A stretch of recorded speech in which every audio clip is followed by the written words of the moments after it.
Hi friends, ಅರೋನಾ ವ್ಯಾಲಿಯಲ್ಲಿ ಎರಡನೇ T20 ಪಂದ್ಯ Australia ಮಹಿಳಾ ತಂಡ ವೆಸ್ಟ್ ಇಂಡೀಸ್ ಮಹಿಳಾ ತಂಡಗಳ ನಡುವೆ ನಡೆಯಿತು. ಆಸ್ಟ್ರೇಲಿಯಾ ಮಹಿಳಾ ತಂಡ ಮೊದಲು ಬ್ಯಾಟಿಂಗ್ ಮಾಡಿ ನಿಗದಿತ 20 ಓವರ್ಗಳಲ್ಲಿ 5 ವಿಕೆಟ್ನಕ್ಕೆ 164 ರನ್ಗಳನ್ನು ಹೊಡಿತಾರೆ. ಅಲಿಸಾ ಪೆರಿ ಅವರು ಯಾರು ಕೂಡ ಅರ್ಧಶತಕ ಹೊಡೆಯಲ್ಲ. ಹೈಯೆಸ್ಟ್ ರನ್ನು 42, 39 ಜಾರ್ಜ್ ಓಲಿ ಅವರು ಹೊಡಿತಾರೆ. ಇನ್ನು 1 ವಿಕೆಟ್ ಕರಿಷ್ಮಾ ಅವರು ವಿಕೆಟ್ ಹೋಗಿದ್ದಾರೆ ವೆಸ್ಟ್ ಇಂಡೀಸ್ ಪರವಾಗಿ. ವೆಸ್ಟ್ ಇಂಡೀಸ್ ಅವರು ಬ್ಯಾಟಿಂಗು 20 ಓವರ್ಗಳಲ್ಲಿ 147ಕ್ಕೆ ಕೇವಲ 4 ವಿಕೆಟು.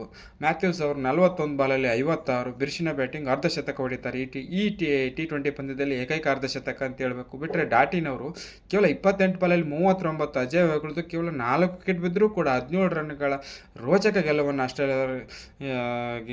ಗೆಲುವು ಸಾಧಿಸ್ತಾರೆ. ಇದಕ್ಕೆ ಪ್ರಮುಖ ಕಾರಣ ಅಲೆನಾ ಕಿಂಗ್ ಅವರು ಕೇವಲ 25ಕ್ಕೆ 2 ವಿಕೆಟ್ ಹೋಗಿದ್ದಾರೆ. ಪಂದ್ಯ ಶ್ರೇಷ್ಠ ಪ್ರಶಸ್ತಿ ಪಾತ್ರ ಆಗ್ತಾರೆ. 2-0 ಸರಣಿ ಗೆದ್ಕೋತಾರೆ ಅಂತ ಹೇಳ್ತಾ, ಇನ್ನು ಆಸ್ಟ್ರೇಲಿಯಾ ವುಮನ್ ತಂಡ ಅವರು 2026-27 ODI ಮತ್ತು T20 ಒಂದು ಟೈಮ್ ಟೇಬಲನ್ನು ಬಿಡುಗಡೆ ಮಾಡಿರುತ್ತೆ ಆಸ್ಟ್ರೇಲಿಯಾ ಕ್ರಿಕೆಟ್ ಮಂಡಳಿ.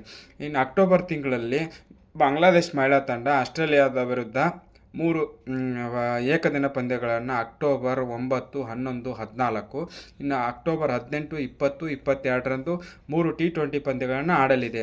ಇನ್ನು ನೆಕ್ಸ್ಟು ಫೆಬ್ರವರಿ ತಿಂಗಳಲ್ಲಿ ನ್ಯೂಜಿಲೆಂಡ್ ಮಹಿಳಾ ತಂಡ ಆಸ್ಟ್ರೇಲಿಯಾ ವಿರುದ್ಧ ಫೆಬ್ರವರಿ 21, 24, 26ರಂದು ಮೊದಲು 3 T20 ಪಂದ್ಯಗಳನ್ನ ಆಡಿ ಮೇ 1, 5, 7 3 ODIಗಳನ್ನು ಆಡುತ್ತೆ. ಇನ್ನು ಮೆನ್ಸ್ ತಂಡದ 12 ತಿಂಗಳಲ್ಲಿ 21 ಟೆಸ್ಟ್ಗಳ ಟೈಮ್ ಟೇಬಲನ್ನು ಆಸ್ಟ್ರೇಲಿಯಾ ಕ್ರಿಕೆಟ್ ಮಂಡಳಿ ಬಿಡುಗಡೆ ಮಾಡಿದೆ ಅಂತ ಹೇಳಬೇಕು.